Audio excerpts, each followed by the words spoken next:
curse.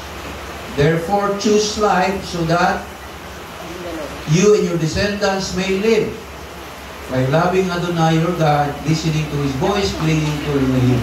For He is your life in the length of days. So, it's a matter of blessing and curse. These are major feasts that needs to be kept on the proper time. So pag sinabing holy time, non-negotiable po yan. Pag nagkamali tayo ng isa dyan, mali na lahat. Pag tumama ka naman, tama din lahat. So I'm so thankful to Adonai that He has given us this revelation about the proper criteria to know the beginning of Mass and the feast days. Remember, malaking kasalanan po ang hindi mag-celebrate nito. At yung hindi ka mag-celebrate at nag-celebrate ka sa wrong time, ganun din yun. Ganun din yun eh.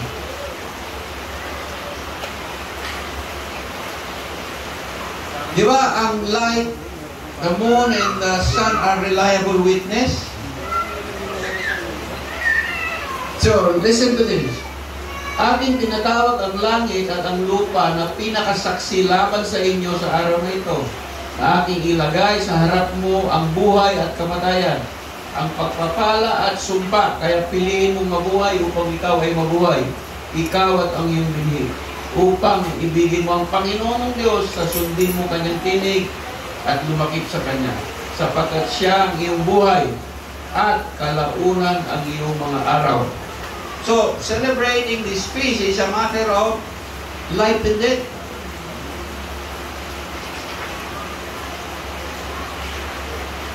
So, every Shabbat is the weekly festival. Every year, there's a 7 feast. Then, naka-connect po yan sa sabbatical years. Every 7th year, then connect to the Jubilee cycle, which is a very big, huge commandment.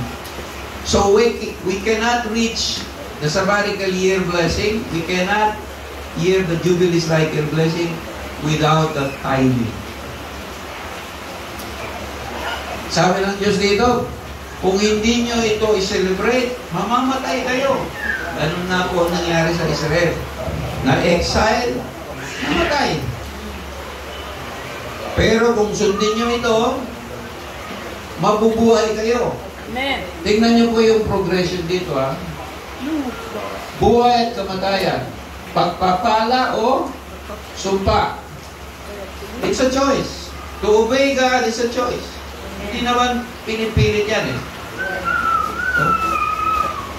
God does not force anyone to celebrate, but He has given you all the instruction so you can know it properly.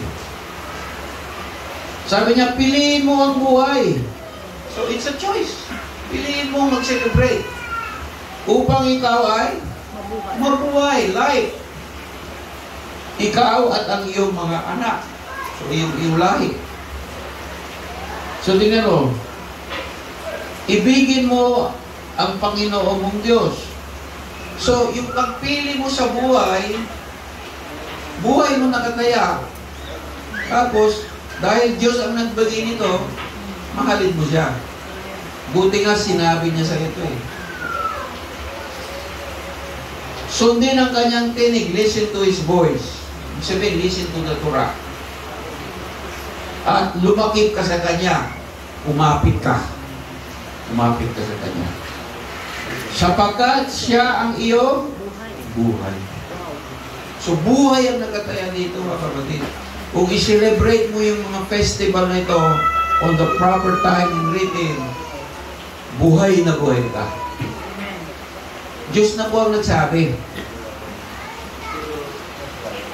At kalaunan ang iyong mga araw, hahaba ang iyong buhay. Try natin kung kaya pa natin i-Bisaya dahil sa oras.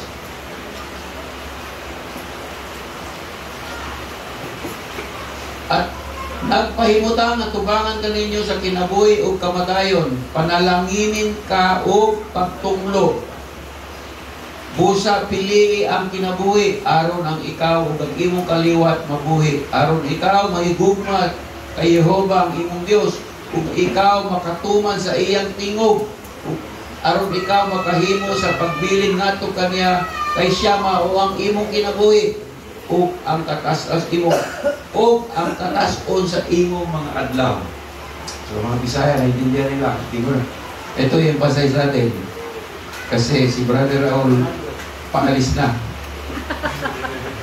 Llama hoy a cielo y la tierra. I call heaven and earth. The nature itself is a testimony to this covenant. This witness will be supporting God with His commandments. Para que sean testigos, yo te estoy dando a elegir entre la vida y la muerte, entre la bendición y la maldición. Bendición, blessing, maldición, malas. Vida o la muerte, vida, buhay at kamatayan. Elegí la vida para que tus descendientes puedan vivir. Piliin mo ang pagsunod kay Jehova sa pamamagitan ng pagsunod sa kanyang commandments. Mabubuhay ka at iyong mga anak, iyong mga descendants. Amando al Señor tu Dios. Amando, ama, means to love. To love. Obedeciéndolo y estando cerca de Él. Obedeciéndolo. Obey. Obey. Porque hacer esto tendrás vida, permanecerás por mucho tiempo sobre la tierra que el Señor. Mucho tiempo, it will lengthen your days. So let us give respect and show love to our Jehovah, our Creator, by using the lights He gave us to meet with Him on the right time. Jeremiah 31:35. So says Jehovah, who gives the sun for a light by day, and the laws of the moon of the stars for a light by night, who divides the sea when it waves roar, Jehovah of hosts is His name. Ang sabi ni Jehovah ating Diyos na nagbigay ng araw na sumisikat na pinakaliwanag sa araw, at ang mga ayos ng buwan at ang mga bituin na pinakaliwanag sa gabi, na magpapakilo sa dagat. Okay. Nga naghatag sa adlaw ingon ng kahayag sa kabuntagon, ug sa mga ordinansa sa bulan, ug sa kabituan ingon ng kahayag sa gabihon. El que creó el sol para alumbrar el día. Mas klaro sa Espanyol eh. El creó means Jehovah created el sol, the sun, para alumbrar el día. Alumbrar means to lighten the day. The sun, el sol. Y la luna, ano yung luna? The moon. El estrellas para alumbrar la noche, alumbrar, to lighten the night. The two great lights.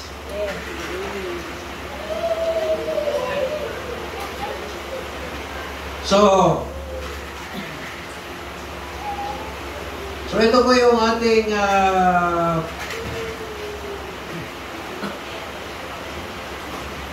short video on a short teaching on the two great lights.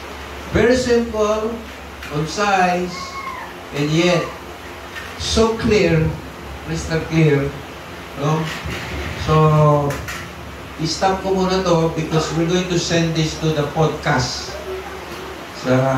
Joseph Dumon is offering to put our 30-minute video every week sa podcast.